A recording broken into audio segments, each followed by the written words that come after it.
श्रीदेभ्यः जय श्री ओम नमः श्रीदेभ्यः जय श्री ओम नमः श्रीदेभ्यः। ओंकारं बिंदु संयुक्तं नित्यं ध्यायन्ति योगिनः कामदं मोक्षदं चैव ओंकाराय नमो नमः।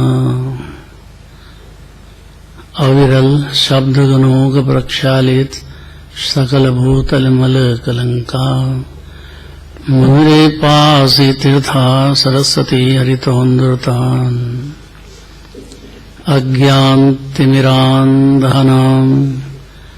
ज्ञानाञ्जन शलाकया चक्षुरं येनितं येन तस्मै श्रीगुरुवे नमः। परम्पराचार्य गुरुवे नमः।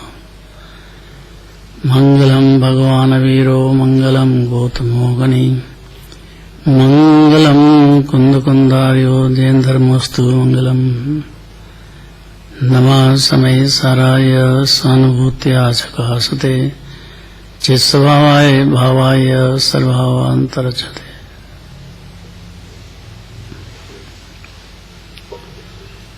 मन से, वचन से और काय से तीनों की एकता होना चाहिए।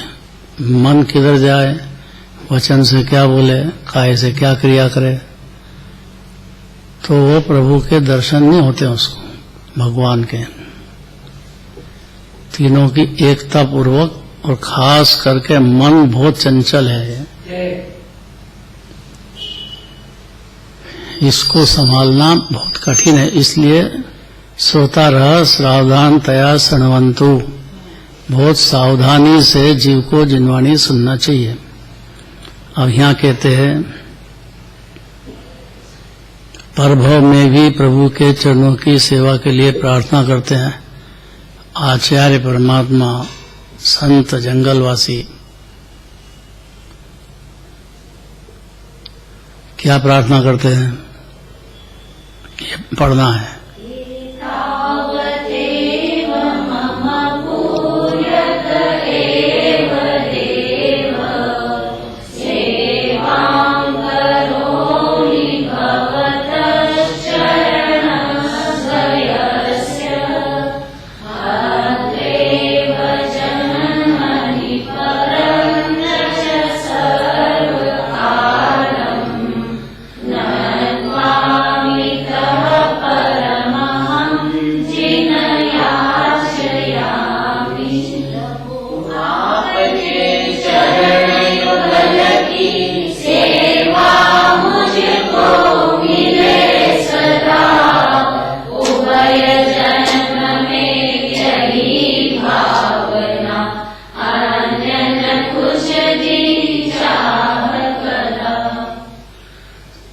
जीव के छाए का नहीं, चाय का नहीं, चाह का रोग, काय का रोग लगा है। चाय नहीं छोड़ी जाए, चाह की बात चल रही है। जीव की जो परिणति है उसमें इच्छाओं का अंबार लग रहा है, कई तरह की इच्छाएं चलती है, इच्छाओं के वश हो गया है। इच्छा चलती तो नहीं है पर में, दीवान से चलती है। शरीर छूट जाए तो क्या रोक लेंगे अपन, बीमार हो जाए तो कोरोना हो गया, अब क्या करें। देह छूटता है, अपने परिवार का छूट गया, तो बचा सकते हैं क्या किसी को। तो अपनी कितनी भी इच्छा हो उसकी चलती नहीं है। ये बात जीव समझता नहीं अनादिकाल से। आचार्य कह रहे हैं कि मेरे तो इच्छा है, लेकिन क्या है वो कहते देखो। हे जिनेश्वर, मैं इस भव में तथा पर भव में, दोनों भव में आपके दोनों चरण कमलों की सदाकाल सेवा करता रहूं। ये काम नहीं है। जब तक मेरे आपका जैसा मोक्ष की पर्याय नहीं पैदा हो जाए, और आप कितना ही कहोगे भाई तुम मुक्त ही हो, अनादि अनंत हो, देह में शरीर नहीं हो लेकिन आत्मा हो, और खूब आत्मा के गुणों का आपने वर्णन बहुत करा है देवधनी में, मैंने सुना भी है।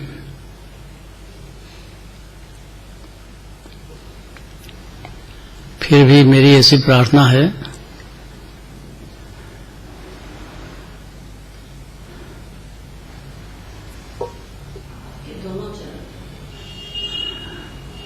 आपके दोनों चरण कमलों की सदाकाल सेवा करता रहूं। कौन कह रहे हैं? 3 कषाय अनंतानुबंधी प्रत्याख्यान अप्रत्याख्यान का अभाव हो गया पर्याय में, क्योंकि शत्रु तो यही थे ना, क्रोध मान माया लोभ। क्या नाम भूल गया? लालचंद जी। कहाँ रह गए इतने दिन में? बड़े मुश्किल से आए हैं, बाहर गए थे। रसिया जीव है।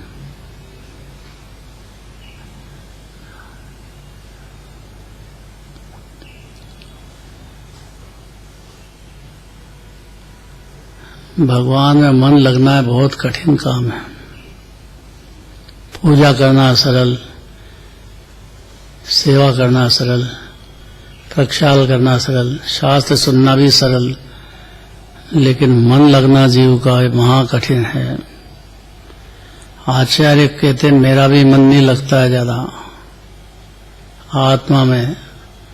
जानते तो हैं कि यही अनादि अनंत है, सुखी खान है, अनंत गुणों का दरिया है जीव, मुक्ति है। जैसे सिद्धालय में जीवराज हैं, सिद्ध हुआ ऐसा जीव देह में है। कुछ फर्क तो है नहीं जीव जीव में।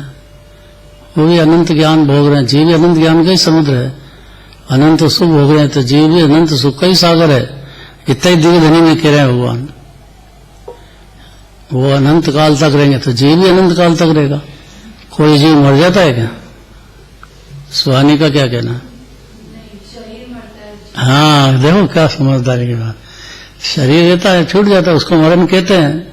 मरता तो है नहीं, शरीर भी परमाणु बदल जाते हैं। जला दो तो राख बन जाएगी, और क्या है? इससे आगे कुछ भी नहीं है। लेकिन जब तक अपने जिनन भगवान को नहीं जाना, नहीं पहचाना, उनकी सेवा नहीं की, भक्ति नहीं की, उनके वचनों को ध्यान में नहीं लिया और निर्णय नहीं किया, डिसीजन नहीं किया, तब तक तलवार लटक रही 84 लाख योनि जन्म मरण की। अंत नहीं है जीव को। मुनिराज हैं, उनको तो अंत आ गया है कि आ तो गया है, लेकिन अब कब होएगा अंत? फिर अगला जन्म होता है। मुनिराजों का भी नहीं होता है, देह छूटेगी। राग भी चल रहा है। राग बिल्कुल नहीं होता तो अनंत हो जाए। इसलिए पद्मनंदी आचार्य प्रार्थना करते हैं, हे जिनेश्वर, इस भव में तथा पर भव में, इस भव में जब तक शरीर रहे संयोग में, उसको इस भव कहते हैं। शरीर छूट जाए तो अपना आत्मा अगले भव में चला जाता है, अपने परिणामों के अनुसार जाएगा। बहुत ज्यादा गंदे परिणाम है तो गंदी नालियों में जन्म मरण होगा उसका। परिणाम से बंद होता है, बंद हृदय आता है। हर जीव की स्वतंत्रता है, उसके परिणाम कैसे चलते हैं इसको खुद को देखना चाहिए जीव को, और उस परिणाम के अनुसार उसका अगला जन्म होएगा, संयोग। तो आचार्य कह रहे हैं कि मेरा भी जन्म होना है, अगला जन्म। मेरा मन भी इतना स्थिर नहीं हो रहा है, तो आप क्या चाहते हो कि इस जन्म में भी और अगले जन्म में भी आपकी भक्ति की भावना मेरे को चालू रहे, अर्थात मेरे हृदय में अनंत सिद्ध भगवान विराजमान रहे, मेरे को उनकी भक्ति चलती रहे, ऐसा कहते हैं। तो वो कठिन पड़ रही है क्या? सरल है कि कठिन है? समझ में आ जाए ऐसी बात है। कठिन बिल्कुल नहीं। देखो आचार्य के सीधे शब्द देखो, हे जिनेश, मैं इस भव तथा पर भव में आपके दोनों चरण कमलों की सदाकाल अर्थात हर क्षण सेवा करता रहूं।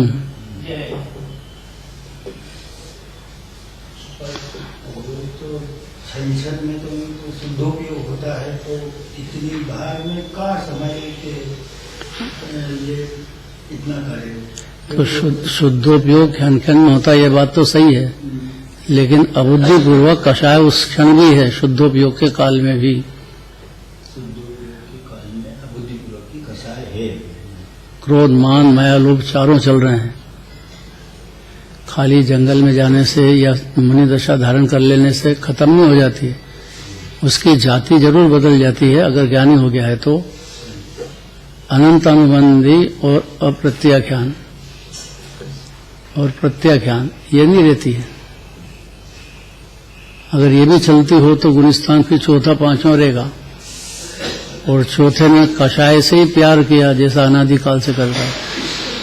उसको क्रोध ही पसंद है, मान ही पसंद है, माया ही पसंद है। बात बात मन में क्या बोले, क्या चले गया, तो तीनों विपरीतता है उसकी।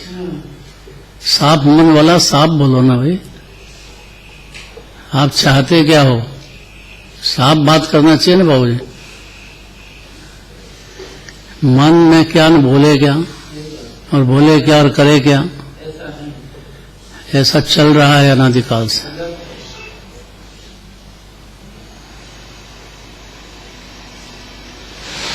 बातें सुहा रही है कि नहीं है? खाली सुहानी को सुहा रही है कि सबको सुहा रही है? सबको। तो 16 कांड भावना जरा बोल दो। सहेली है वो। 16 कांड भावना जो होती है वो सहेली जैसा जिंदगी भर साथ देगी। हाँ, उसको सहेली कहते हैं। ये जीव की मन, उसके मन में 16 कांड भावना चलेगा तो उसको 10 लक्षण धर्म जो है तत्काल प्रकट भी होते हैं और फिर बढ़ते बढ़ते पूर्णता तक भी जाएंगे, गारंटी उसकी। सहेली सुहाना चाहिए प्रति क्षण। कितने टेलीफोन से बात करती है उससे? बम्बई जाए तो कहाँ जाती है? ये खुश हो जाती, बम्बई जाना तो सहेली मिलेगी मेरे को। ऐसी जिनवानी अगर सुहाने लग जाए तो फिर ये 16 कांड भावना सहेली जैसा उसको मदद करेंगे, मोक्ष तक की गारंटी है। एक लाइन एक बोलो और बाकी सब बोलो।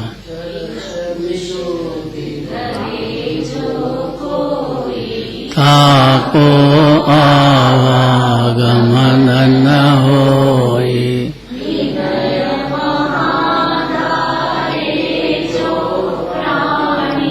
शिव वनिता की सखी बखानी। तो है ना, देखो सखी कहा कि नहीं? आगे बोलो।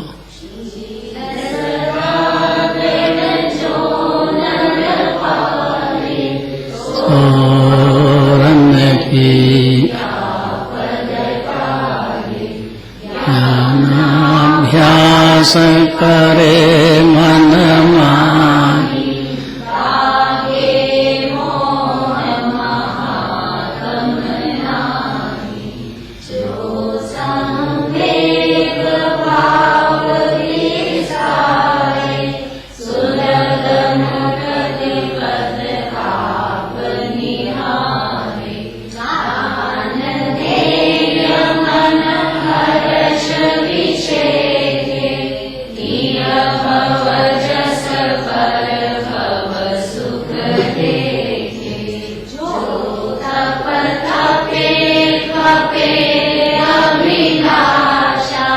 छोरे कर्म शिखर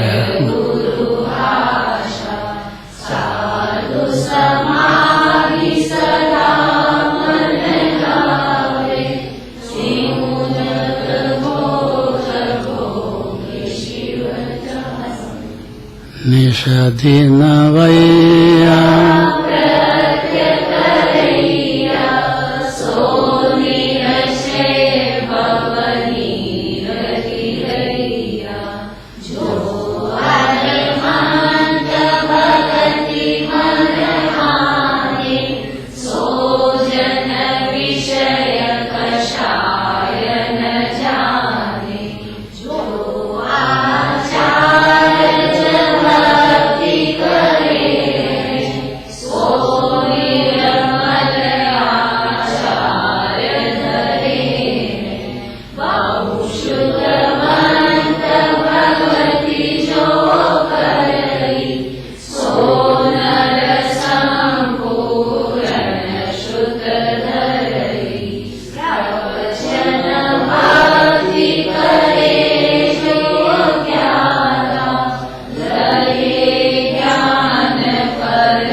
कैसी सहेली है ये। दुख में सुख में साथ देगी वो, उसको सहेली कहते हैं। उसको उतना ही दर्द होगा, उसको दुख भी होएगा। नियम ऐसा है, उसी का नाम सहेली है। तो ये जो सुलहकायन भावना है, ये सहेली जैसा जीव को साथ देगी।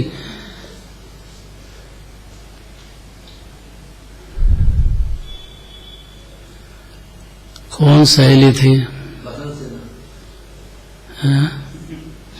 बसंत सेना, अंजना की। अंजना सती हुई है, नाम सुना कि नहीं? अंजना सती का नाम नहीं सुना? कैसे जे नहीं हुआ? नाम तो है, उसको याद है, उसको देखो 24 भगवान के नाम है ना, उसमें एक भगवान आते हैं, उसमें अंजना सती हुई है। 20वें तीर्थंकर के काल की याद है। वो हनुमान जी की माँ, क्या हुआ उनको? हर समय साथ दिया सखी ने, तो वो तो जंगल में गई, तब भी साथ घर में सासू ने निकाल दिया, झूठा लांछन लगाया, पति भी बाहर। अब करे क्या? घर से निकाल दिया, माँ बाप के घर गई तो क्या हमने बुलाया नहीं, बिना पूछे हमारे घर में क्यों आई?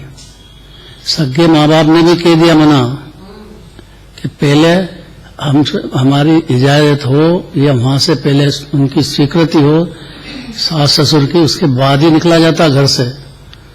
तुम कैसे आ गई बिना पूछे? कि मेरे घर आई, आप मेरे माता पिता हो? कि माता पिता थे, अब तुम्हारे माता पिता तो सास ससुर है। इतना समझा के भेजा, फिर भी नहीं समझ में आया। सास ससुर की सेवा करो, माता पिता हम नहीं, अब तुम्हारे वही है। फिर क्या करें? को उसने साथ दिया, कौन ने साथ दिया?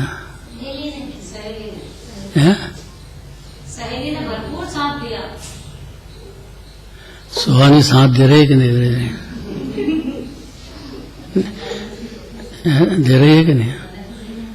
उसको दर्द होता है, वो बीमार पड़ जाए तो उसको दर्द होता है, हर तरह से उसको दर्द होता है। बस ये दर्द होना चाहिए, आचार्य कह रहे हैं। ये जो दर्द होता है सहेली का, वो सोलागान भावना है। और उत्तम क्षमा मार्दव और जो 10 धर्म होते हैं पर्याय में, वो मोक्ष का कारण है, ये पुण्य का कारण है।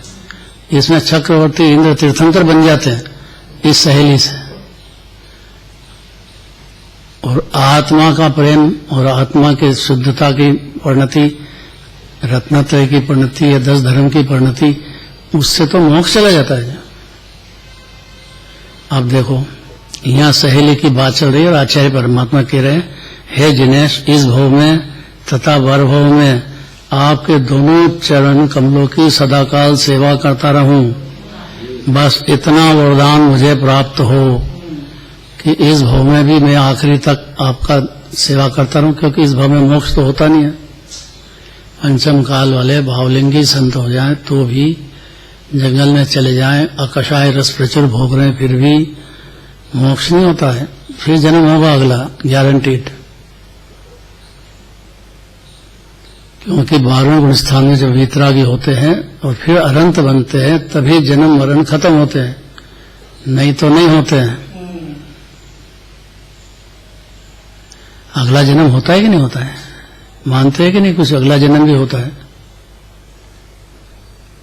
इसलिए आचार्य परमात्मा भगवान से प्रार्थना करते हैं, हे जिनेश, मैं इस भव तथा परभव में आपके दोनों चरण कमलों की सदाकाल सेवा करता रहूं, एक क्षण भी नहीं चूकूं।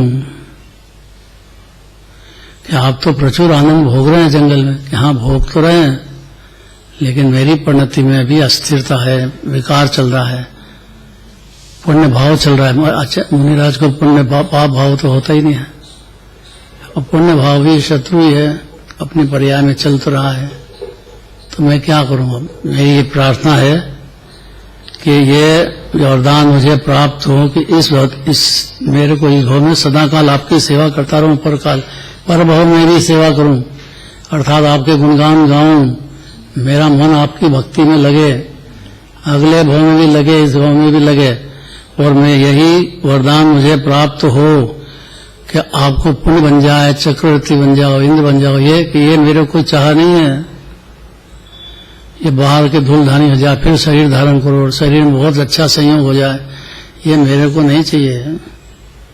इंद्रादि का पद नहीं चाहूं,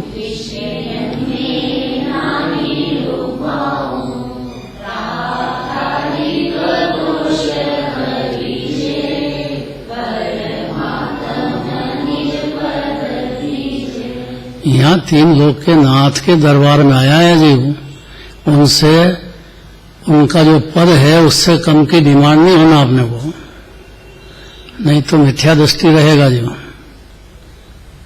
क्योंकि जिन्हें भगवान ने हर आत्मा को और अपनी आत्मा को पूरा अनादि अनंत अकृत्रिम सिद्ध भगवान जैसे ही देखा है, और देखा है ऐसा है जीव, अभी सिद्ध शरीर का है, लेकिन जो परिणति में थोड़ा सा राग रह गया है, उस राग में ये प्रार्थना करते हैं कि मेरे को आपकी भक्ति रहे, ताकि मेरी आत्मा की मेरे को बार बार परिणति में स्थिरता का भी भाव हो, अशुभ से भी बच जाऊं। दोनों फायदे हैं। अशुभ माने तीव्र आकुलता है पवन जी, अशुभ भाव है ना, जैसे दुकानदारी करो, तीव्र आकुलता है। और पुण्य भाव में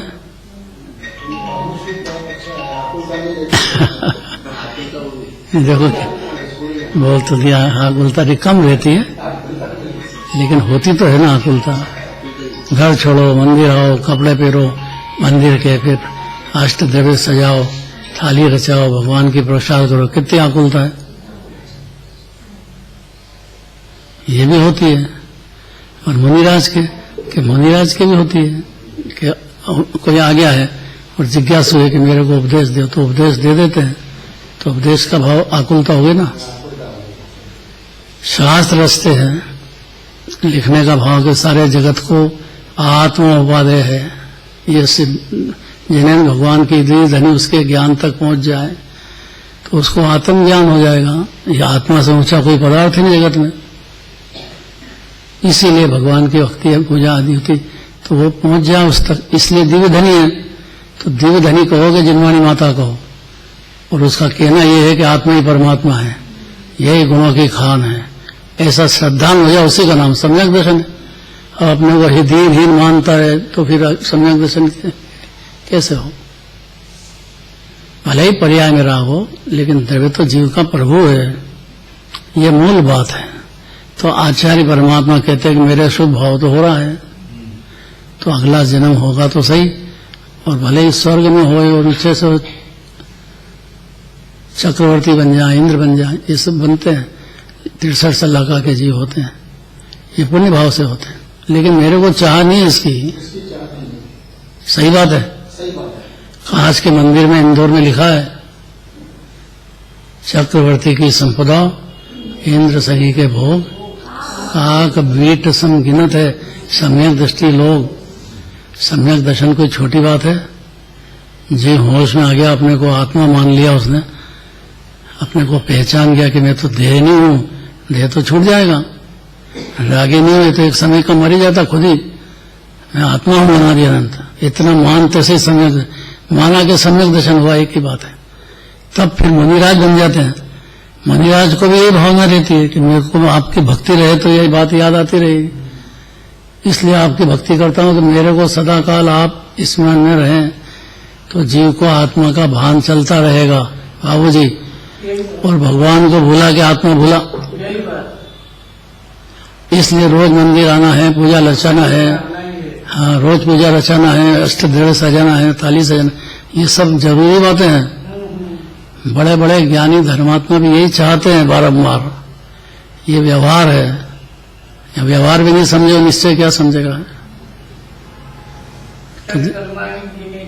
हाँ ये लिखा के नहीं सेट करने दिने दिने, तो ये तो गृहस्थियों के लिए भी है और मुनिराजों के लिए, मुनिराजों के भी सेट आवश्यक होते हैं। बोलना फिर से।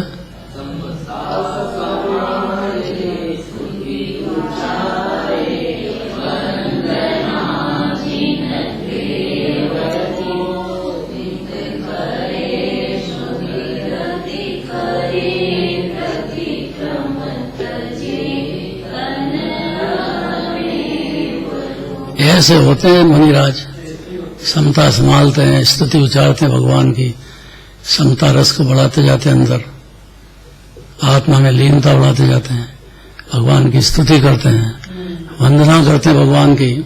स्तुति अलग बात है, वंदना अलग बात है, दोनों करते हैं। और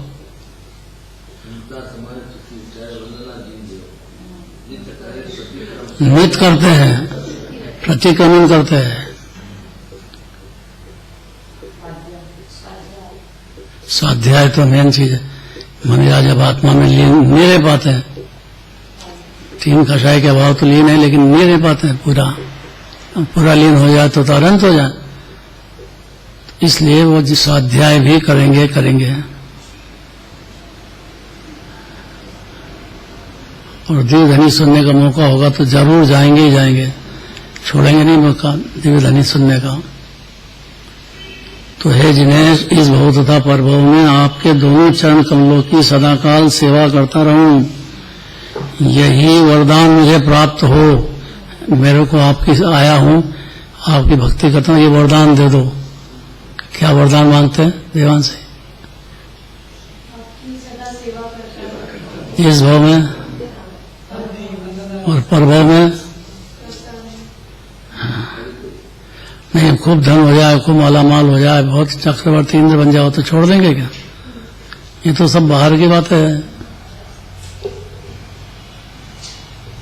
क्या निकला? मन नहीं टिकता है, भजन बोल रहे, हमारा मन नहीं टिकता तो क्या करेगा? इधर उधर भागता है।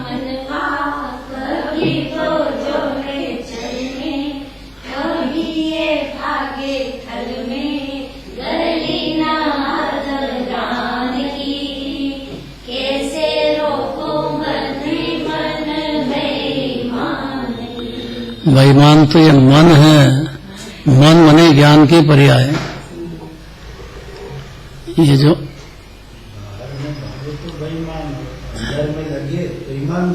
लग जाए तो नहीं पूरा, एक क्षण लग जाए तो संगीत दर्शन ज्ञान चाहिए शुरू हो जाता है, और पूरा लग जाए तो अरम सिद्ध भगवान बनता है। मामूली बात है, मन की ताकत। बोलना इसके आगे।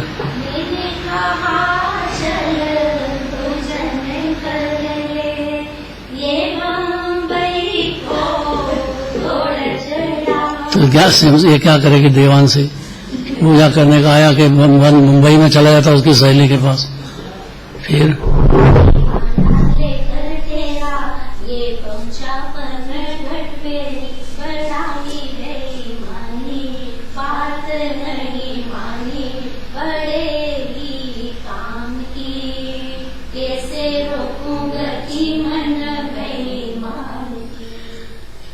कोई रॉकेट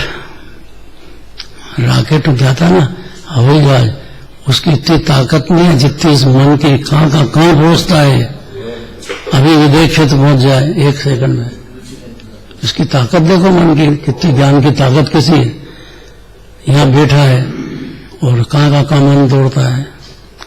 इसको मन को लगना, जिन्हें भगवान के पास जिनवाणी है, महापुरुषार्थ है, मामूली बात नहीं है। इसीलिए तो सुहानी कह रहे हैं, इसीलिए तो सुहानी को याद कर रहे हैं कि भाई मन लग जाए सहेली का। उसके निस्वार्थ रहते हैं ना, ये मित्र जो सच्चा होता है वो निस्वार्थ होता है। वो ये चाहता है कि उसका भला, उसका जो बन सकेगा उसके लिए तैयार है वो। हाँ, सहयोग करने के लिए हर तरह से तैयार है। मान लो गरीब हो गया है तो उसको संभाल लेगा, बीमार हो गया तो उसको संभाल लेगा, आखिरी में देह छूट जाएगा तो वहां पहुंचाने जाएगा शमशान तक। परिवार वाले तो, महिलाएं तो घर के द्वार तक ही जाएगी बस, बाकी जाएंगे तो बेमन से जाएंगे। बाकी सहेली होगी वो तो बिल्कुल मन से उसकी बात है। इस सत्य को समझना चाहिए, ये सत्य बिल्कुल। कुटुंब, परिवार, स्त्री, पुत्र, स्त्री आदि सब स्वार्थ के सगे हैं। ठगाना बुरी तरह से जियो। ऐसा समझने से घर से झगड़ा हो जाएगा, घरवाली से, ये झगड़ा मिट जाएगा। मिट जाएगा कि होएगा कि तुम स्वतंत्र हो, मैं स्वतंत्र हूं? तो बोलना चाहिए ऐसा, तुम्हारा जीव अकेला, मेरा जीव अकेला है। अरे ऐसा बोलना चाहिए, बातें नहीं है, तो जागृत हो जाएगा।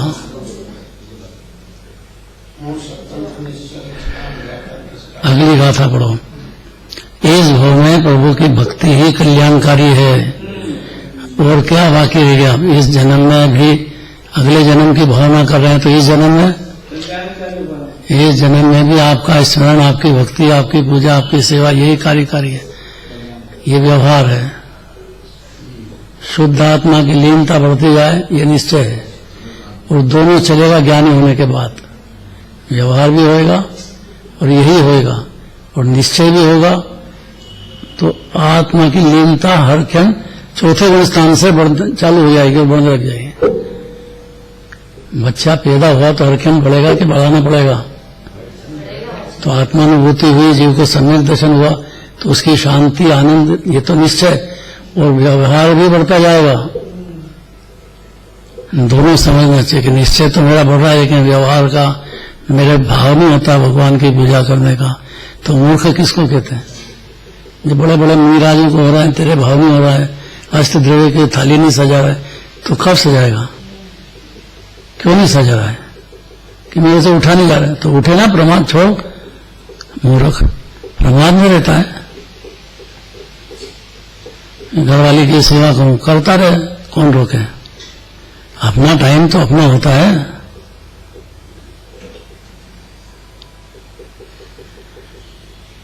ये बहुत एटम्बन है,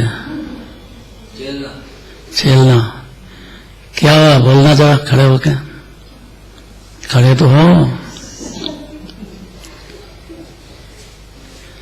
यशोधर मुनिराज पे सर को छोड़ दिया, फिर क्या हुआ? जोर से बोलना, पावर से। यशोधर मुनिराज के गले में जब सैनिक राजा ने सर छोड़ दिया, सैनिक राजा तो अगले तीर्थंकर होने वाले हैं पहले, और जब होंगे तब होंगे, पिछले भाव हो गया उनको।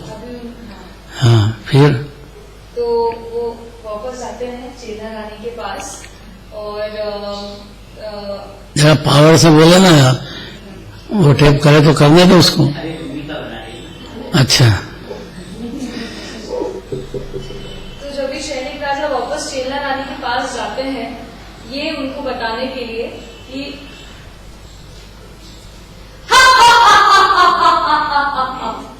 क्यों चेना रानी, तुम क्या कह रही थी कि तुम्हारे गुरु सच्चे हैं और मेरे गुरु झूठे? आज मैंने तुम्हारे गुरु के गले में मरा हुआ सर्प डाल दिया।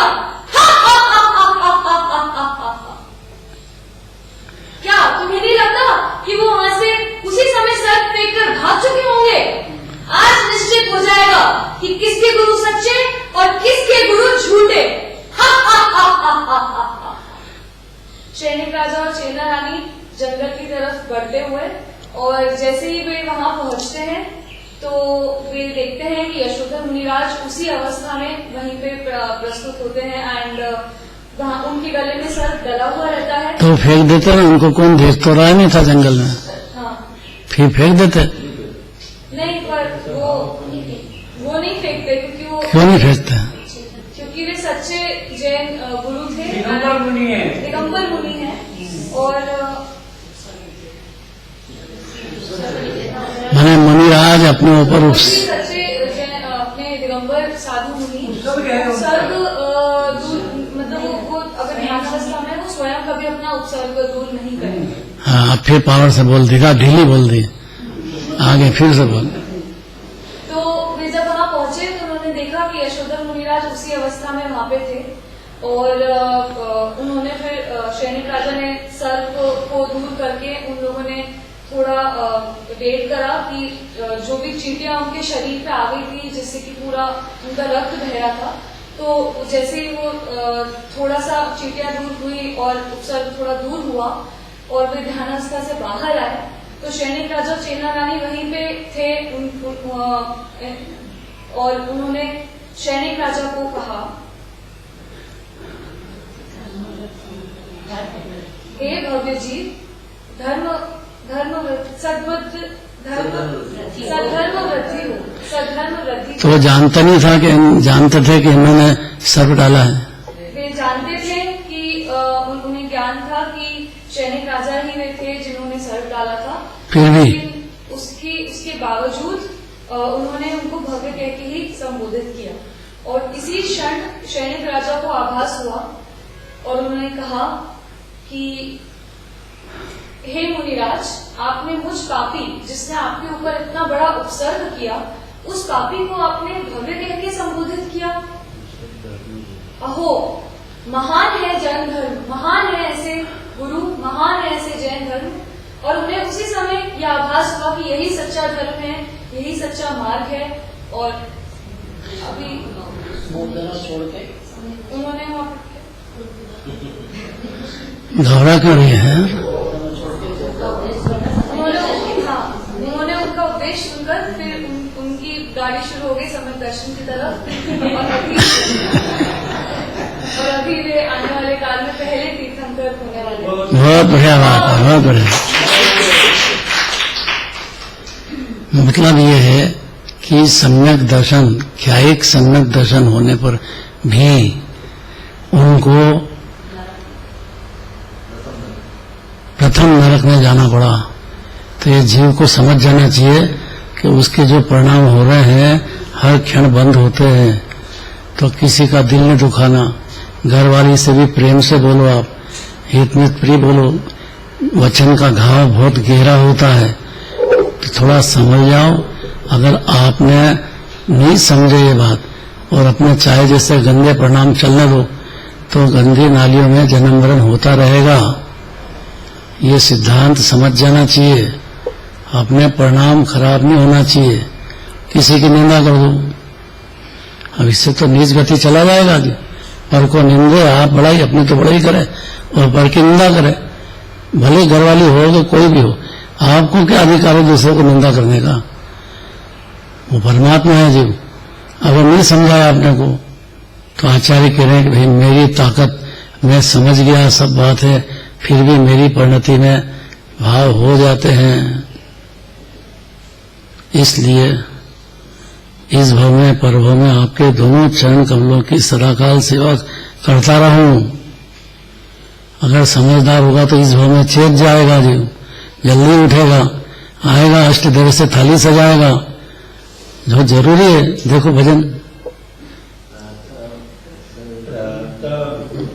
जल्दी आजो वीर प्रभु जी का गुण गाजो, अष्टद्रव्य की थाली सजाजो, मंदिर जी में बेगा आजो, पूजन करके स्वाध्याय कर जो, पूजन करके स्वाध्याय कर जो, मिथ्यात्व वेग को दूर करी जो, तत्व ज्ञान की वैक्सीन लीजो, तत्व ज्ञान की वैक्सीन लीजो, सिद्ध स्वरूपम ने को भज लीजो।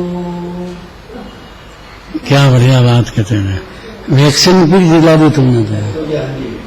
तत्व ज्ञान की वैक्सीन मतलब वो लग जाएगी नहीं तो फिर बीमारी नहीं होगी जी जल्दी। तो ऐसे अगर तत्व ज्ञान बने, 7 तत्व का 6 द्रव्य का अगर ज्ञान कर लिया जीव ने, और उसमें सर्वोत्तम अपना आत्मा है, ऐसा ज्ञान में अनुभूति पूर्वक जान लिया, तो गोली ले ली उसने।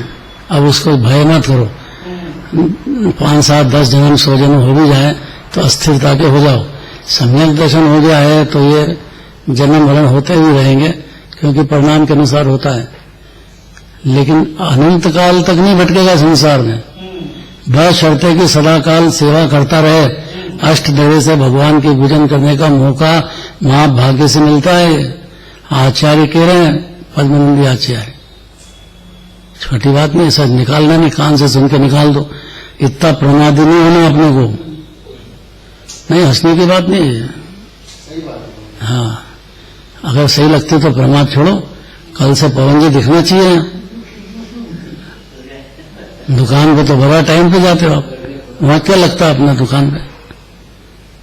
पाप भाव में तो इतना जोर लगा देता है जी, और थोड़ा पुण्य भाव की भी दया नहीं आए अपने पे तो फिर क्या करेगा ये? जाएगा नरक पशुपति में, रुलेगा, कोई संभालने वाला नहीं है।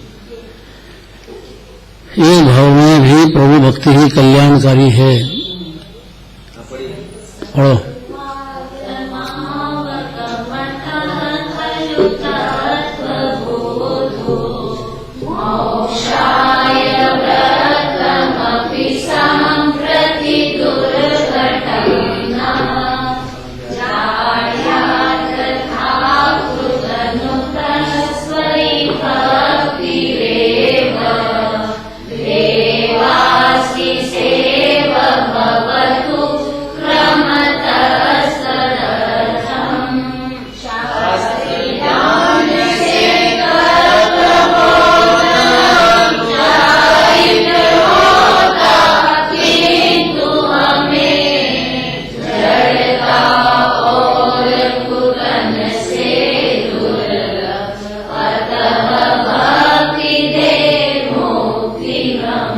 बहुत जोरदार में जोरदार बात है, बहुत ही जोरदार बात है। निश्चय से समस्त प्रकार के शास्त्र ज्ञान से तत्वों का ज्ञान होता है।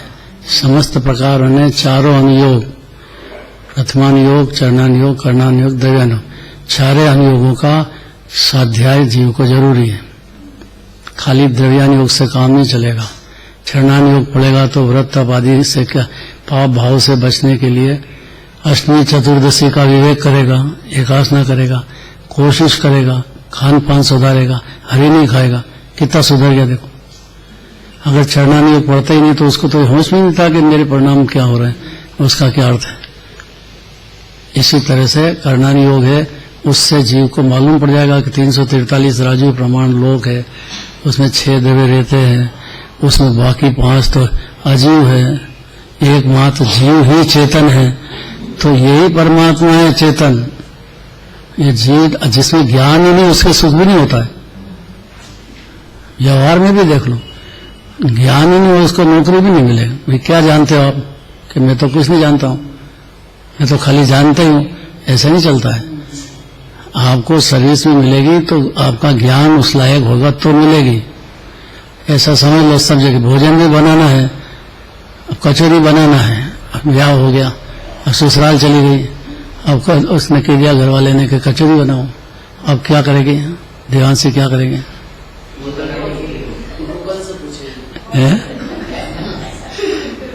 क्या करेगी? है? कैसे आती है? और चलो कचौरी से ही दूसरी जलेबी वो भी आती है। मैं भी पूछता जाऊंगा जब तक नानी का।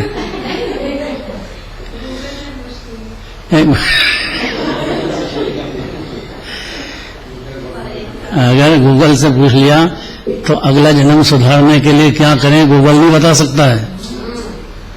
उसको अगला जन्म मेरा कहाँ होगा गूगल नहीं बताएगा। महिलाओं को समझ में नहीं आएगा गूगल क्या होता है। क्या होता है गूगल? माता जी कभी सुने ही होगा नाम गूगल क्या होता है?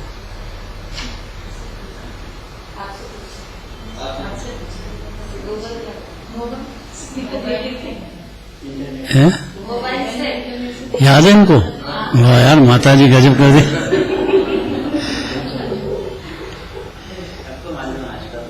आपको मालूम है कि नहीं गूगल?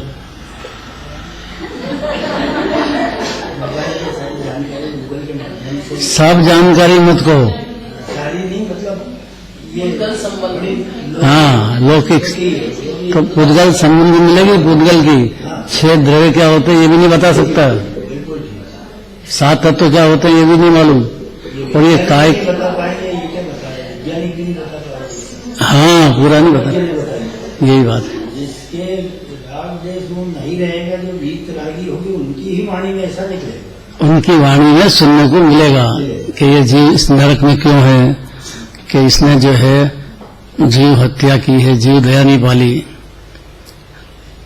और बहुत गंदे परिणाम, क्रोध मान माया लोभ तो ठीक, और ज्यादा संग्रह करो, बस धन ही धन चाहिए उसको, मान चाहिए, नरक चला जाएगा 2 कारण से। इसकी पकड़ छोड़ी नहीं उसने कभी, तो चला जाता नरक में। जो मान चाहिए मेरे को, मंदिर में भी मान चाहिए, मेरा नाम क्यों नहीं लिया, मेरे को मान चाहिए। मान का भिखारी रह गया वो तो। और माया चालू रहती है, बोले क्या मन में क्या। लोभ बढ़ा है कि अपना घर चल जाए, इतना पैसा हो गया और भी चाहिए क्या। अरे कम से कम श्रद्धा में तो समझो कि दाल रोटी खाने को मिल रही है, और क्या चाहिए आपको। लोगों को ये भी नहीं मिलती है। अगर ये मिल रही है शांति से तो तृष्णा को ढीली करो। तृष्णा को तोड़ने का पुरुषार्थ करेगा कि तृष्णा में डूबेगा। तो करा क्या योग योग से इच्छा सागर में बोलना।